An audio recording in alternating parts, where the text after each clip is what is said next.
Hey guys, welcome to our channel కొమ్మికో ట్రాజిక్. ఈరోజైతే ఇంట్లోనే ఉన్నామన్నమాట అందరము. అలానే బయట అయితే ఫుల్ వర్షం పడుతుంది. అది సైక్లోన్ అని చెప్పారు కదా, అందుకు ఫుల్గా బయటంతా వాటర్ అయిపోయింది, చల్లగా ఉంది. సో అప్పుడు ఏదైనా తినాలనిపిస్తుంది అంటే నాకు ఐడియా వచ్చిందనమాట, మసాలా ఎగ్ దోశ చేద్దామని. సో దానికి ఏం ఎక్కువ ఇంగ్రీడియంట్స్ కూడా అవ్వవు, చిన్నవి ఇంట్లో ఉండే వాటితోనే సరిపోతుంది అనమాట.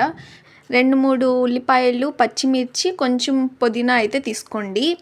అది చిన్నగా చాప్ చేసుకోండి, చాలా చిన్నగా చాప్ చేసుకోండి. దాని తర్వాత మనం ఒక మిక్సీ జార్ తీసుకొని దాంట్లోనే కొంచెం బ్లాక్ పెప్పర్స్, అదండి మిరియాలు, జీరా, తర్వాత ఒక స్పూన్ వచ్చి ధనియాల బుక్ని, ఇంకో స్పూన్ వచ్చి చిల్లీ పౌడర్, అదే కారం వేసుకోండి.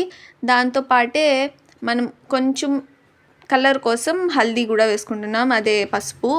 అవన్నిటిని ఒకసారి బ్లెండ్ చేసుకోండి. ఇలా కొంచెం ఫైన్గా అవ్వాల్సిన అవసరం లేదు, కోర్స్గా చేసుకుంటే సరిపోతుంది. ఇప్పుడు అది కూడా మనం కట్ చేసుకున్న ఆనియన్స్లో కలిపేసేయండి. ఇప్పుడు కొంచెం ఉప్పు, మీ సాల్ట్ ఎంత కావాలో అంత చూసి వేసుకోండి. సో నెక్స్ట్ మనం ఇప్పుడు ఒకసారి మిక్స్ చేసుకోండి. మొత్తము మిక్స్ చేసుకున్న తర్వాత మనము ఎన్ని ఎగ్స్, నేనైతే ఇక్కడ 3 ఎగ్స్ అయితే తీసుకుంటున్నాను. 3 ఎగ్స్ వేసేస్తున్నాను అనమాట. మీరు కూడా ఇది ట్రై చేయండి, ఎలా ఉందో నాకు కామెంట్ చేసి చెప్పండి. నిజంగా ఇది తింటే అసలు బయటవి ఏమీ మీరు ఎప్పుడు తినరనమాట, అంత బాగుంటుంది. సో ఒకసారి నా మాట విని ట్రై చేయండి.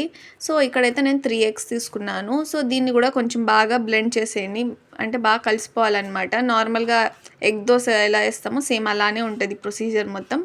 బట్ కొంచెం టేస్ట్ రావాలంటే ఇవంతా యాడ్ చేస్తే ఇంకా బాగుంటుంది అనమాట. మీరు ఒకసారి ట్రై చేయండి. దాంట్లోనే నేను కొంచెం లాస్ట్లో గరం మసాలా కూడా యాడ్ చేస్తున్నా, అంటే మాకు కొంచెం కారంగా తినాలనిపిస్తుంది అందుకు. అలానే కొంచెం నా దగ్గర చికెన్ మసాలా ఉంటే అది కూడా యాడ్ చేసేసాను అనమాట. ఒకసారి చూద్దాం ఎలా వస్తుందో అని చెప్పి. మీరు ఆప్షనల్, వేయకపోయినా ఏం అవసరం లేదు. సో మొత్తాన్ని బాగా ఇప్పుడు కలిసేలా కలిపేసి ఇది పక్కన పెట్టుకోవాలన్నమాట. అప్పటి వరకు మీరు ఏం చేస్తారు, మా ఛానల్ని లైక్ చేసి, షేర్ చేసి, సబ్స్క్రైబ్ చేసుకోండి. అండ్ ఇలాంటి మంచి వీడియోస్ కోసం మీరు తప్పకుండా సబ్స్క్రైబ్ చేసుకోవాలి. సబ్స్క్రైబ్ చేసుకుంటేనే మీకు మా నోటిఫికేషన్స్ అనేవి వస్తాయి కాబట్టి. సో దీని తర్వాత మనం స్టవ్ ఆన్ చేసుకొని ప్యాన్ పెట్టుకోండి. దానిపైన వచ్చి మనం ఇప్పుడు నార్మల్గా దోసపిండి ఎలా అయితే కలుపుకుంటామో సో అలానే దోసపిండి కలుపుకోవాలి. కొంచెం బేకింగ్ సోడా వేసుకోవచ్చు, లేకపోతే బేకింగ్ పౌడర్ అయినా వేసుకోవచ్చు. దాని తర్వాత కొంచెం సాల్ట్ వేసుకోండి. వేసి కొంచెం వాటర్ వేసి మనం కొంచెం కన్సిస్టెన్సీ చూసుకోవాలి. చాలా వాటర్గా ఉండకూడదు, అలా అని గట్టిగా కూడా ఉండకూడదు, కొంచెం మీడియం కన్సిస్టెన్సీలో ఉండట్టు చూసుకుంటే సరిపోతుంది. ఇప్పుడు డైరెక్ట్గా మనం ప్యాన్లో వేసేస్తున్నాము. చూడండి, ఇలా నార్మల్గా దోశ ఎలా వేస్తామో అలా వేసేసుకోండి ప్యాన్లో. అప్పుడే వెంటనే మనం ఏం చేయాలంటే ఎగ్ మనం బీట్ చేసి పెట్టుకున్నాం కదా, అది డైరెక్ట్గా వేసేయాలన్నమాట. లేకపోతే దోశ సపరేట్, ఎగ్ సపరేట్గా వస్తుంది, దానిపైన అంటుకొని రాదనమాట. సో మీరు అది వేసిన వెంటనే వేసేయండి. ఇదంతా చేసేటప్పుడు మీరు ఫుల్ ఫ్లేమ్లోనే పెట్టండి, స్లోలో పెట్టుకోవద్దండి. లేకపోతే మీడియంలో అన్నా పెట్టుకోవచ్చు, కానీ స్లోలో మాత్రం పెట్టకండి, అప్పుడైతే కుక్ అవ్వదు. సో ఒక సైడ్ కాలిన తర్వాత ఇంకో సైడ్ ఫ్లిప్ చేసుకుంటున్నాను. సో చూసారా ఎంత బాగా కలర్ కనిపిస్తుందో, చూస్తుంటే నాకు మళ్ళీ నోరు ఊడిపోతుంది.